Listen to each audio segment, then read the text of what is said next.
Hey, what's going on, man? It's your boy Sammy Rigo. Welcome to the Sammy Rigo podcast. This episode is brought to you by the Georgia Educators for Equity and Justice. They're an organization elevating the teaching profession with a special focus on creating supporting classrooms and empowering environments for Black educators. All their info is in the description. Hey, listen, man. Thank y'all so much for tuning in. Make sure you like and subscribe. I got some stuff to talk about today, man. I got something that is on my heart, and I hope that this pushes somebody to make change. I really hope it does. I really hope it does. So, dig in. Today I'm going to talk about nursing homes. Yeah, I'll talk about nursing homes. Um, it's so sad what happens in this country. Um, and I think we got it all wrong in the West. I really do. And I say West meaning the United States, even Europe. I think we got it all wrong. I think we have changed things so much to where it is erasing the family. It really is. See, I'm all for capitalism. You know what I mean? I'm all about getting out the mud, working hard, make your money, upgrade your life, get the life that you feel you deserve, pass it to your kids, the next generation. I'm all for that. I really am. But my question today is at what cost? At what cost? And I'm gonna be in your business today because, yeah, I think this hurts. Um, when I was a little kid, I say little because I'm 36 now, but let's say when I was in high school, one of my jobs was I worked at a nursing home. And when I worked at the nursing home, I was like a server in their cafe. And I actually ended up getting fired for this. But one of the things I would do, y'all know I'm a talker, y'all know I chop it up and everything. So one of the things I did, I sat with them during dinner and I would talk to them. I really would talk to them. And that's so long ago, I doubt any of these people are alive still. This was a long time ago. But when I would talk to them, one of the coolest things that would happen is you'd hear about their lives. And at first, boy, they start talking about their lives. You know, old people don't care at all. They don't care at all when they get older. But after you get through all the messy stories and the I was here, or this artist from back in the day, yeah, I know them, yada yada yada. After you get to that, I'd always be like, how did you end up here? And when I asked them how they end up here, it was always a sad part. It was like, oh, well, I'm down here in Florida and my family is living their lives. They're living their lives all over the country. They're traveling. They got with their grandkids. They're just having the time of their lives. And I was so sad to hear every time we'd get to that point of the conversation, like, well, how'd you end up here? And they would say, well, my family, man, I became a burden for them. A burden. A burden. Become burdens for their families. And I always ask them, because this was a nursing home where the people would get some help, but they were still physically able to do a lot. And I would always ask, how much of a burden could you be to where your family would do this? And if you're watching this and you have family in the nursing home, maybe I'm talking to you, maybe I'm not, right? I know it could be tough. A lot of us are not doctors, so most of us are now. We cannot take care of our elderly. But those of you that can, my question to you today, my question to you today is why don't you? Why don't you keep your grandparents at your house, your parents at your house? And if you have good reasons, put it in the comments. But my question is, why don't you? Why how much of a burden are they to your life to where they cannot exist at your house? I think we got it wrong in the West.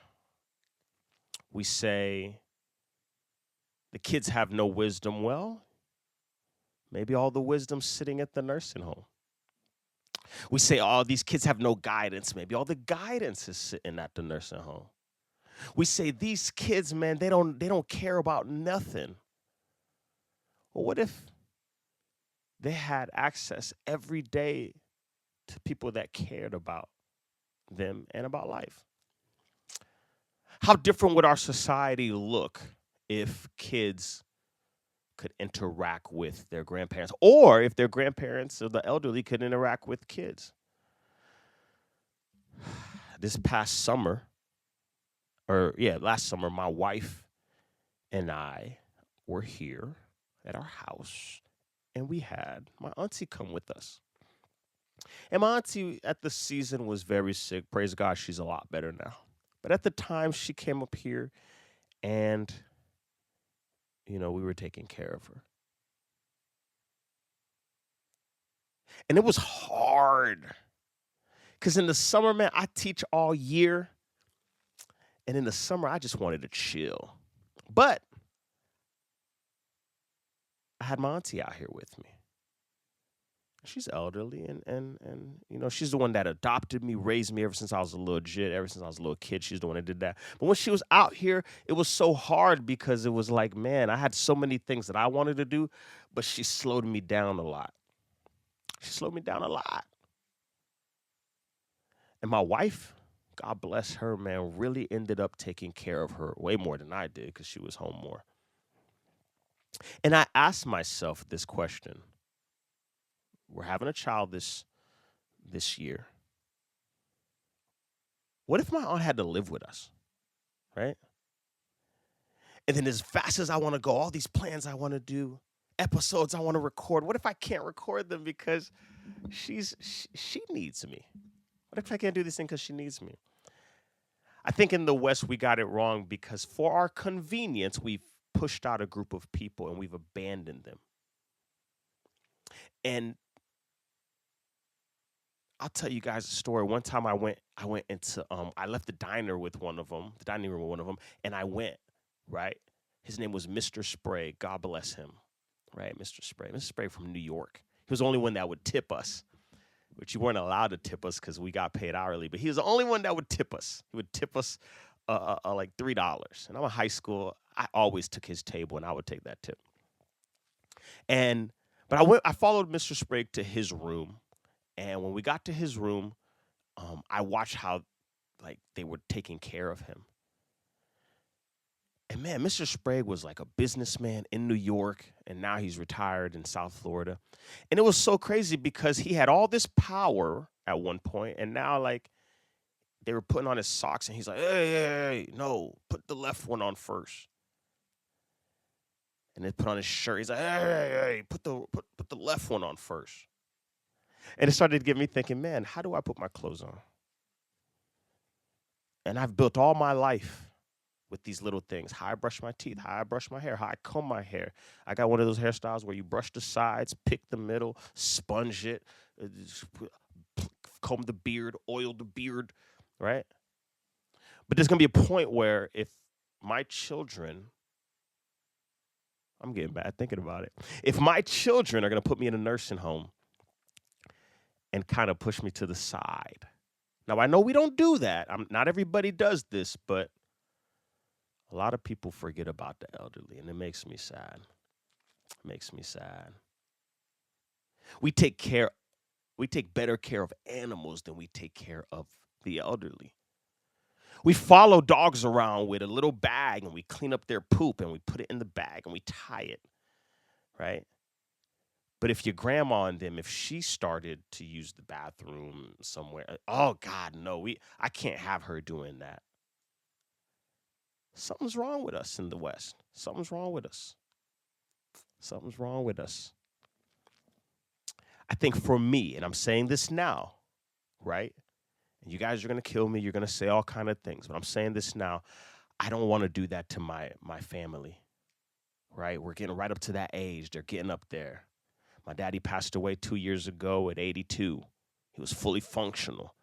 He'd take the bus 10 down to Miami. He'd play bingo with his cards. He'd play casino with his friends. He did everything, And then he passed away kind of fully able. My mom now, who's younger, she's getting to the point where she needs some help. And I don't think I'm going to do that. I think she's gonna come with us. She's going to come with us.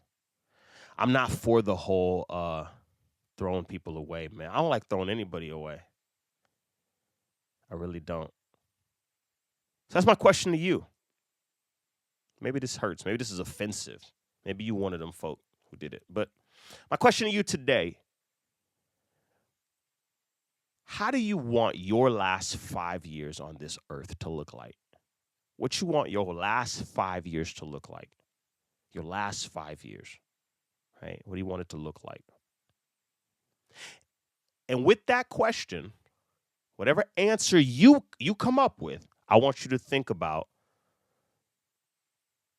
what the elderly people in your life, what their last 5 years would be. And then what can you do to make sure that they have something close? You're not going to get everything, but how can they get something close to what they want? How could they get something close? How could I get something close? What do I got to do to my kids? Do I got to be extra nice to them? Give them what they want? Spoil them to where I'm in my 80s and they let me live at their house? Right? How do I do that? What do I do? If I have an accident, can they grab a little bag and pick up after me? Right? Or is it going to be one of those, get daddy out of here? It haunts me. It haunts me. It haunts me. I want my last 5 years. I want to be fully mobile. I want to be in my right mind. I want to be able to have meaningful conversations with people. I want to be able to work and be creative still. I want when I talk, people will listen. I want to have ease of dress, ease of hygiene my last 5 years. And I think everybody deserves some of what they want, some of it. So that's my question to you as well. What do you do with the elderly, and how can you continue to have them be a part of your life? Let's transition. I know that I just talked a whole bunch about the elderly, and I'm going to get a bunch of backlash. Samarigo.com. Go ahead. Leave them foul messages. But to switch gears a little bit, I want to talk about something that I hear a lot of, right? This is almost the complete opposite of what I just talked about. I think some of us older people, a way to be around more is to be more understanding. And I think the biggest issue we have is that we want what we did to last forever. I worked at a nursing home, and right now a lot of times I'll still volunteer and I work at all these places, and I'm always hearing, you like that music that these kids listen to? Did you see how they're dressing? They're always on an iPad. They're always on a computer. They're always on a tablet. They're always on their phones. And there's all these apps. And I'm like, yeah, well, guess what? This ain't the 70s. This ain't the 80s. This ain't even the 90s. This ain't the 2000s. This is a whole different time. And if you want that old stuff, go read a book. Read a book. Read a newspaper. Right? You want to dress like the kids are dressing different and you don't like it? Well, who cares? Let these kids express themselves and be themselves. It's such a problem, right? I hear it in media. Right now, people are so mad in media because it's like, oh my gosh, like this person is not a journalist. They just have a platform. Well, duh, get you a mic and get you a platform. This is the new media. This is the new platform, right? People like me, even, I'm creating, I'm sweating. I'm mad. I'm turned. I did this last episode too. But people like me are turning on their microphone and they're telling you things how they want it. Give me some paper. They're telling you how they want it, and it's giving you news, right? And now that I have this platform, I can say whatever I want. I can say whatever I want. And there's a bunch of people like me that could get on in front and say whatever they want.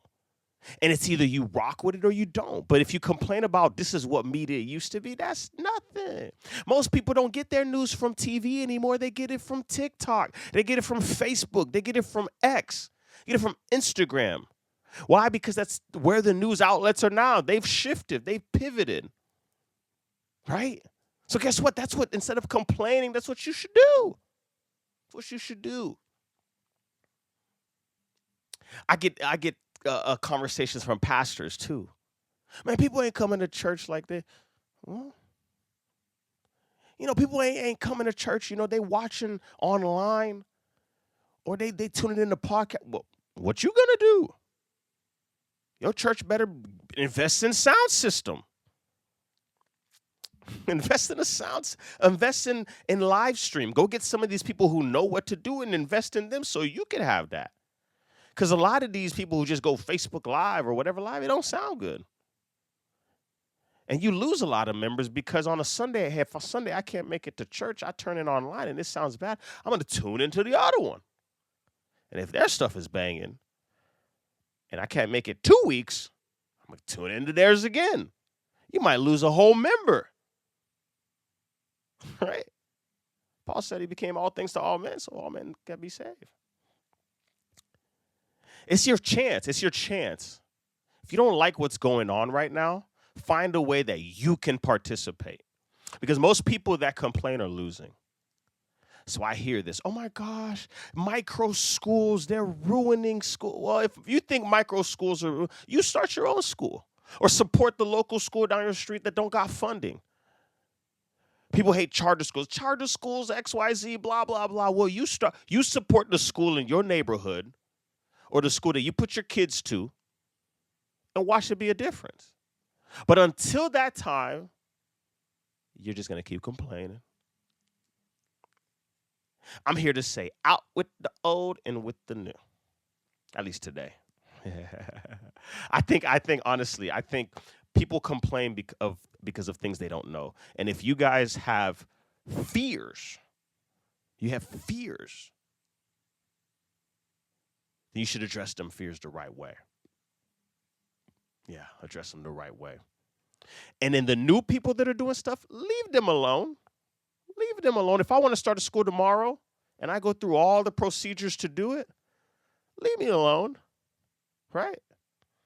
I do a podcast. I want to get my voice across, create leverage for me and what I'm doing. And I'm reporting stuff and people are coming to me to get insight from me. Leave me alone. Honestly, leave me alone. I might title it this, Leave Me Alone. Leave me alone. Leave me alone. Everybody has a way they do things. Leave me alone. I didn't mean to get that worked up. I really didn't. But I do honestly have a problem with people who don't allow people to do new things. You cannot gatekeep all these things in society. You cannot gatekeep them. At some point, you have to allow folks to grow with new ideas, new visions, new interactive things. You have to allow people to grow. And that's why the kids, let me tell you guys something. The kids, they tuning you out like crazy. Because once you start that old people, oh, I don't like how that is. They look at you like you saying that mumbo jumbo. They tune you right out. I'll end with this because y'all done got me turned. I'll end with this. I got a card from a kid who said, I taught him half the year. He said, "You've taught me things. I thank you for teaching me." I got to see how it says specifically. But it says, "I thank you for teaching me because you teach us things that are important, unlike the other teachers." And I swear, I couldn't stop reading that. Unlike the other teachers. And you know what it is? It's because I come up with new ideas. New. I look at what I have to teach, what I'm required to teach, and I try to find a new way to do it. And because of that, the kids say, Thank you. You teach us things that are important to us, unlike the other teachers. It's the same thing. I'm teaching the same thing, the same content, but guess what? I'm teaching it in a new way. And they relate to that. So if you guys, if you're an old person, and I'll put myself in it, I'm 36. If you're 36 and up, I'm calling you old.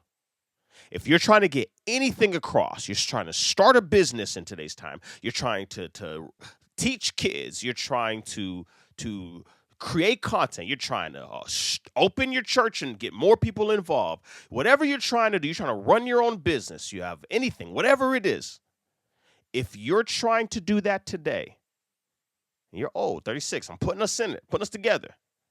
If you're doing that and you're not adapting and adjusting to the new tools of the time, you in trouble, and nobody's gonna support what you're doing. I'm not saying change everything, but I'm saying adjust to the times, and then come back and tell me thank you.